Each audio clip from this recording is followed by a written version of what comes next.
Angkatan Laut Iran dan Rusia menggelar latihan gabungan di Laut Oman di tengah ancaman berkelanjutan dari Amerika Serikat tentang aksi militer terhadap Teheran. Kapal-kapal perang bermanuver di laut, serta sebuah helikopter yang menurunkan personel ke atas kapal selama latihan. Laksamana Buddha Hasan Maksoudulu, juru bicara latihan tersebut, mengatakan latihan ini bertujuan untuk meningkatkan keamanan dan interaksi maritim yang berkelanjutan. Selain itu, latihan juga diarahkan untuk meningkatkan kemampuan dalam memerangi terorisme maritim. این رزمایش 3 مرحله داشت. ابتداً دریافت ناوگروه فدراسیون روسیه و پس از اون انجام نشست طراحی رزمایش بود با حضور نیروی دریایی ارتش جمهوری اسلامی ایران، نیروی دریایی سپاه پاسداران انقلاب اسلامی، نیروی هوایی الهی و نیروی دریایی فدراسیون روسیه. طراحی رزمایش انجام شد و از دیروز یگانهای سازمان رزم به مأموریت خودشون رفتن. Rangkaian latihan tersebut memperlihatkan peningkatan aktivitas militer Iran di kawasan perairan strategis, mengingat dinamika geopolitik yang tengah memanas di kawasan tersebut.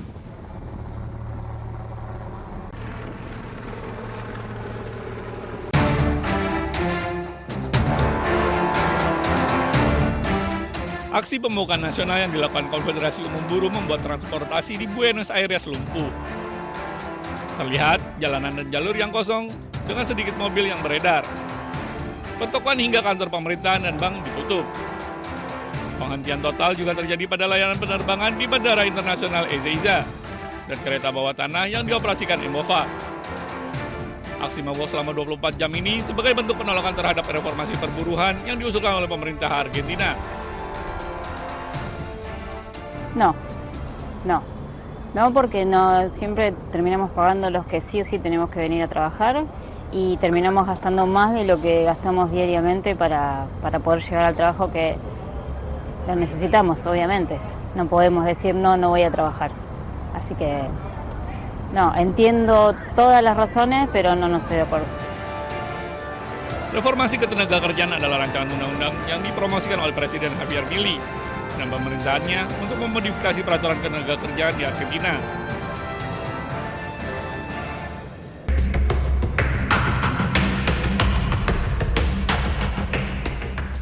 Lebih dari selusin orang termasuk anak-anak dan perempuan tewas, serta puluhan lainnya luka-luka setelah dilaporkan terjadi ledakan tabung gas di sebuah bangunan tempat tinggal di kota Karachi, Pakistan. Momen dramatis terjadi ketika tim penyelamat berhasil menemukan salah satu jenazah yang tertimbun reruntuhan bangunan. Menurut media Pakistan, jumlah korban tewas telah meningkat menjadi 16 orang, termasuk 4 anak dan 6 wanita, sementara 14 lainnya terluka. Ledakan tersebut terjadi pada Rabu malam waktu setempat, di sebuah bangunan tempat tinggal berlantai 3 di kawasan Soldier Bazar. 14 people have been recovered injured, 12 dead bodies have been recovered, 3 मजीद लोग इस time missing है, तो इस पे हमारी टीम्स लगी हुई हैं. इंशाल्लाह विदिन a few hours हम उनको भी रिकवर करेंगे. Informasi awal menunjukkan bahwa ledakan tersebut disebabkan oleh bocoran gas, namun penyebabnya masih dalam penyelidikan. President Trump, distinguished delegates, Indonesia, from the first day that we studied President Trump's 20-point plan, we completely agree and we are fully committed to this plan, and that is why we joined the Board of Peace. We are committed to its success.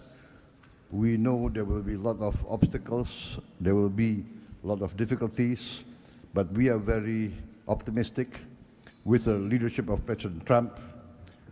This vision of real peace will be achieved. There will be problems, but we will prevail. We will achieve our dream of peace in Palestine, peace, a lasting and peaceful solution for the Palestinian problem and in Gaza. The achievements of the ceasefire is real. We commend this, and therefore we reaffirm our commitment to contribute significant number of troops, up to 8,000 or more if necessary, we are prepared to contribute the troops to take part actively in the international stabilization force to make this peace work. Thank you very much.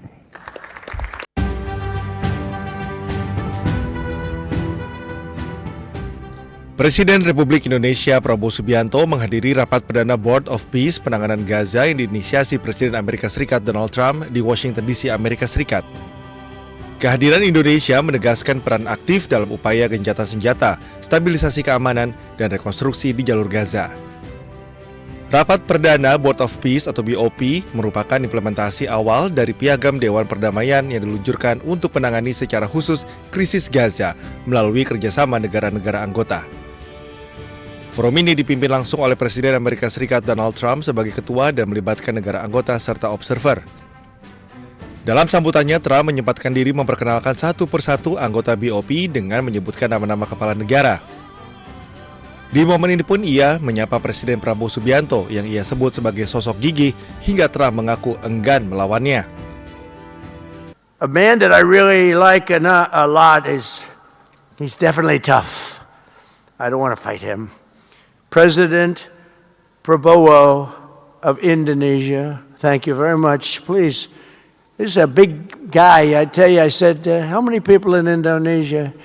He said like 240 million. I said, no, say it again. How many? It's a big country you have.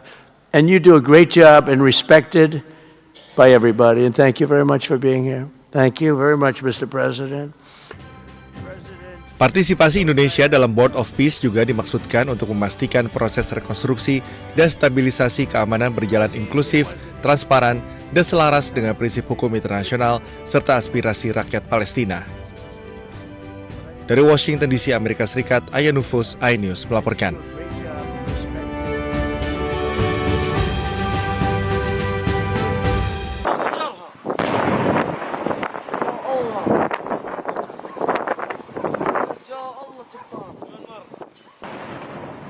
Tentara pendudukan Israel melancarkan serangan udara di kota Beit Umar, utara Hebron, tepi barat Palestina. Rekaman video memperlihatkan detik-detik rumah milik keluarga Walid Sabarna di Beit Umar hancur setelah diledakkan oleh pasukan Israel. Ledakan tersebut memicu kepulan asap tebal dan puing bangunan berserakan di sekitar lokasi. Tak hanya melakukan serangan udara, pasukan pendudukan Israel juga terus melakukan penjarahan dan penahanan terhadap sejumlah warga Palestina. Dalam kondisi mata ditutup, sejumlah warga Palestina digiring masuk ke kendaraan militer Israel. Situasi ini terjadi di awal bulan Ramadan, bahkan setelah kesepakatan gencatan senjata antara Israel dan Hamas pada Oktober 2025 lalu.